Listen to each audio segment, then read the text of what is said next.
So, no, I'm good. I got it. You're good? Yeah.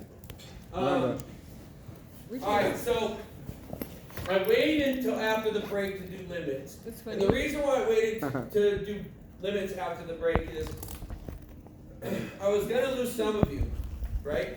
And so I wanted to show you that derivatives and calculus is easy. That's my gum in it.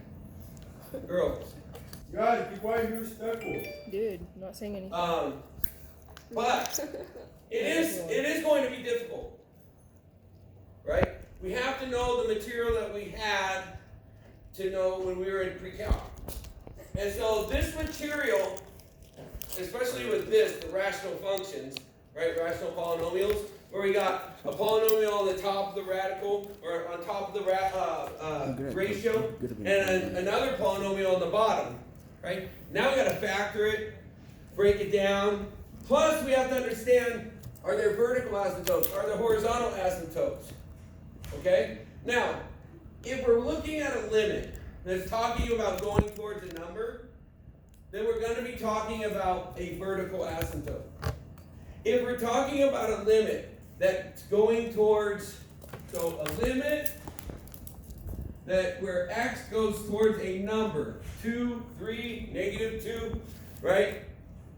That's going to be, the limit is going to be positive or negative infinity, or neither.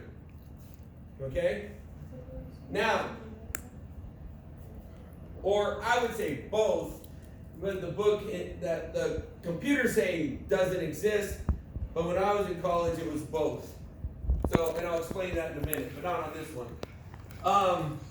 But as we're looking at limits that go from x is going towards infinity, positive or negative, now the limit's going to equal a number. Okay? Now in this case, sorry, that's equal. In this case, we're talking about a vertical asymptote.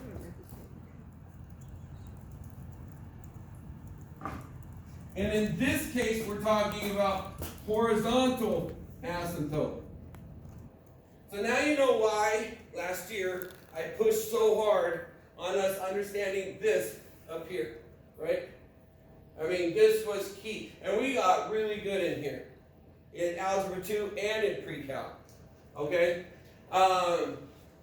You guys were able to tell me, is there a hole? You know, is there not a hole? Is there a vertical asymptote? Is there a horizontal asymptote? Okay? And that is huge. So we have these rules that we're looking at. And in this case, since we're talking about a limit going towards a number, we're going to worry more about a vertical asymptote. So does this have a vertical asymptote? And when we look at vertical asymptote, it says, can the bottom go to 0? If the bottom can go to 0, yes, there's a vertical asymptote. So to know that, I need to break this down. So we got to factor this. X minus X, the minus comes down. This tells me that they're same or different. Is that 3 and 1? They're the same. Yeah, they're the same. And then 3 times 1 adds to be 4, right? So 3 times 1 adds to be 4. That's how we factor it, right? Now, can we cancel anything out? The ones. The ones. X minus 1. Now, if they were going towards 1, could that be a limit? It's confusing. Would 1 be considered a limit? Yes. Yeah. Because what happens at 1? It stops. It stops. And not only does it stop, it disappears, right? Wait, why did it stop at 1 though? Why does it stop at 1? Yeah.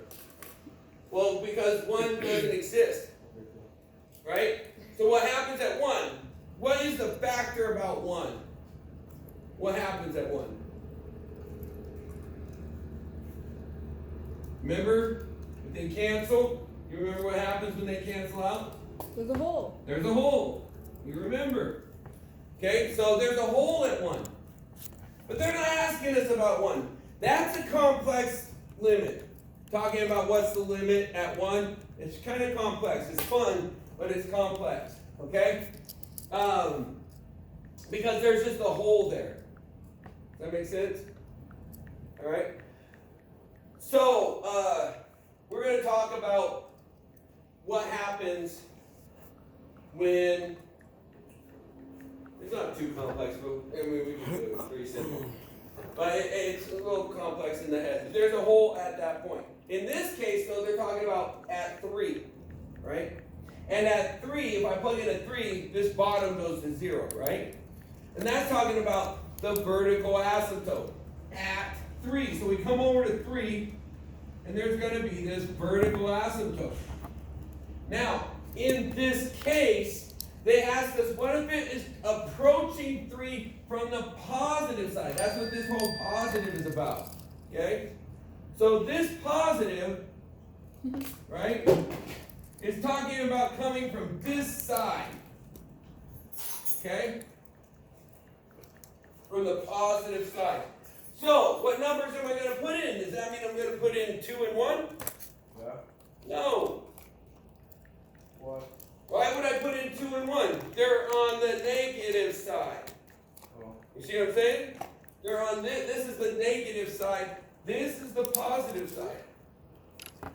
Okay, so if it's coming from positive infinity, we want to hit a number that's 1 over the number, right? 1 more than 3 would be 4, right? We need 2 points. That's why we're using 3 and 4. Yesterday I had some students say, I don't understand why we're using 3 and 4. I don't know where you're getting those numbers. Well, they're just the numbers that easily follow the number that we're talking about in the limit. So what comes after 3?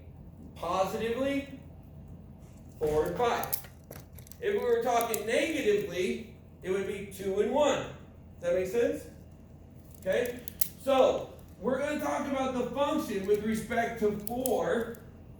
And now, we should be getting to that point where we can say, okay, that's 1 over 4 minus 3, which is equal to 1 over 1, which is equal to 1. So I got 4 and 1. Boom, done. That makes sense? And then I plot it. I got 4, and I got 1. Okay? And now I want to see what happens when I plug in 5. So what happens when I plug in 5?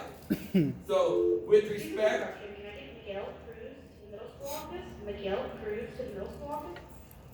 so 5 with respect to the x, right? So that's 5 minus 3, right? 5 minus 3, which is 2. So we're talking about a half. So if this is at a half, what's happening is this is approaching and it's coming up, right? Does that make sense? So if it's going up, what's the limit? What's the most that this can be up here? Infinity. Infinity, positive infinity, right? So that's your answer. The limit is equal to infinity. Positive. Positive. Okay? And that's it. That's all that's asking. Pretty cool? Getting easier? So let's make it harder. Stop recording now? Yeah, go ahead.